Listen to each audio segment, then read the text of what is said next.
Nonverbals are anything that communicates but is not a word. The public knows them as body language. How we dress, how we walk, have meaning, and we use that to interpret what's in the mind of the person. My name is Joe Navarro, and for 25 years I was a special agent with the FBI. My job was to catch spies. It was a rarity that a person didn't eventually reveal what I needed to know, because we would sit down and have these very lengthy conversations. When it comes to nonverbals, this is no small matter. We primarily communicate nonverbally. There's a lot of myths out there.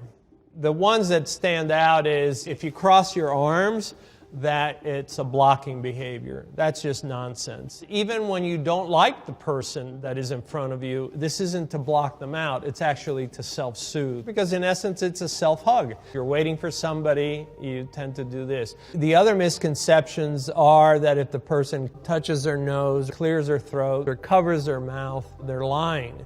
We do these behaviors as self-soothers.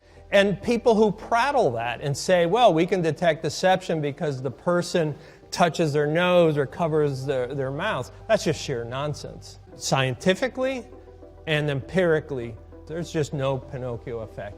We humans are lousy at detecting deception. When we study nonverbals, it's not about making judgments. It's about assessing what is this person transmitting in that moment. The first thing I look at is I look at the hair. Does it look healthy? Does it look well-groomed? The forehead is very interesting because a lot of times we reveal stress. A lot of the things that we have gone through life are often etched in the forehead. This small area here between the eyes called the glabella, it's one of the first areas that reveals information to us. Most often when we don't like something, we do that bunny nose of I don't like. At about 3 months of age, babies are already doing this when they don't like something they're being offered. We don't really know what our lips look like, and we tend to compress them. When something bothers us, when something really bothers us, we tend to suck them in. At the neck, I want to see if there's any head tilt, because head tilt, the person is more relaxed. The minute the head tilt goes away, there's usually some issue. But I also look for any behaviors of ventilating, because men tend to ventilate at the neck, and we do at the very instant something bothers us. And then I look at the hands. When something's troubling us, we tend to stiffen our fingers, interlace them, and almost like a teepee, we move our hands back and forth very slowly. This is to be differentiated from when we do the steeple, which we do in this position. I'm looking at the shoulders. You ask somebody a question and they don't know, both shoulders shoot up very quickly. When something's at issue, we tend to put our hands on our hips and we become very territorial. But look how it changes when we put our thumbs forward, and then it becomes one of more of I'm inquisitive. And then the feet. If I ask a question and all of a sudden the feet withdraw and are crossed, perhaps the person feels a little threatened by that question. Do I see any behaviors such as wiggling of the feet, kicking of the feet? I look at the legs to see if there's any brushing of the legs with the hands, which is, again, to pacify. But when we try to hide it, then it tells me that this person is trying to do some perception management. And if they are, I want to know why.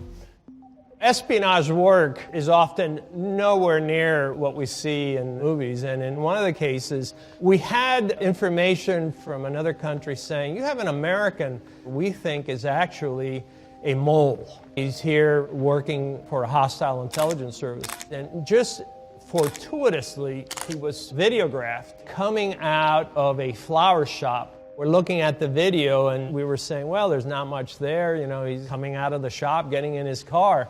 And I said, stop the film right there.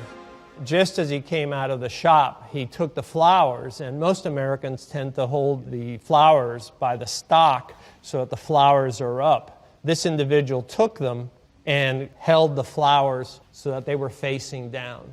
And I said, that's how they carry flowers in Eastern Europe. Rather than confront him about, are you a spy, I decided to do what's called a presumptive.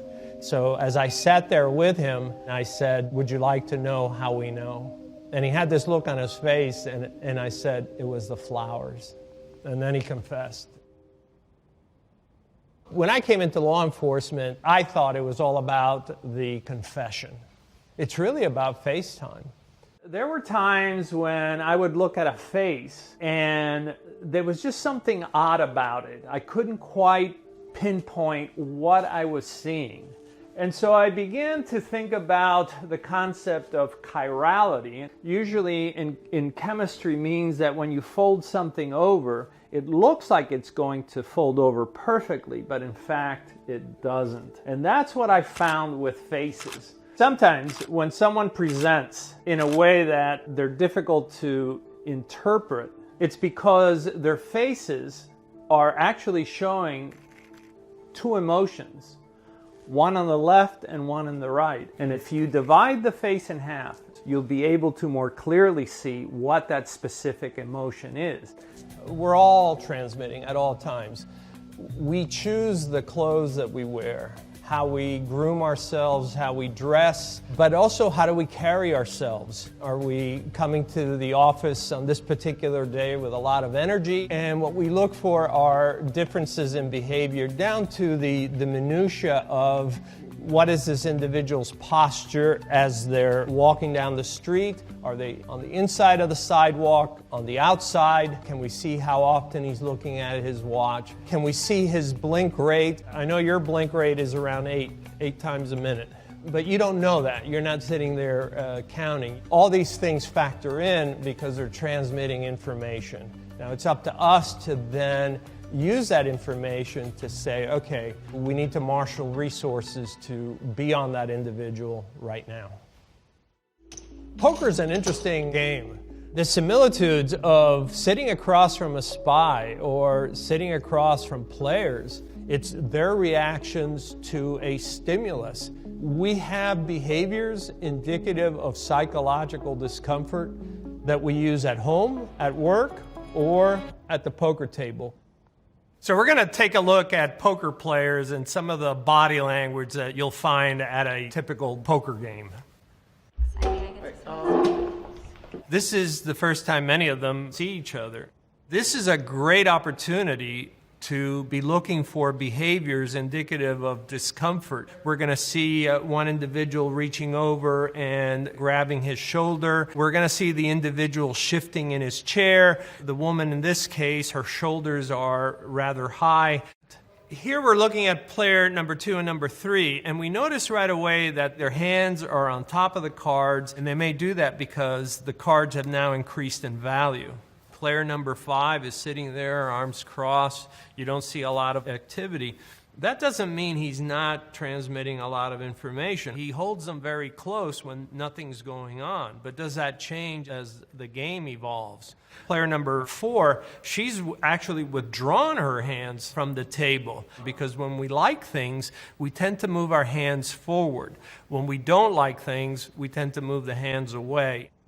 When we look at player number 5, now his hands are fully out. This is as far as we've seen them before. At this point, we know that he's engaged and that he's interested. We talk about nonverbals because it matters, because it affects how we communicate with each other. We are never in a state where we're not transmitting information.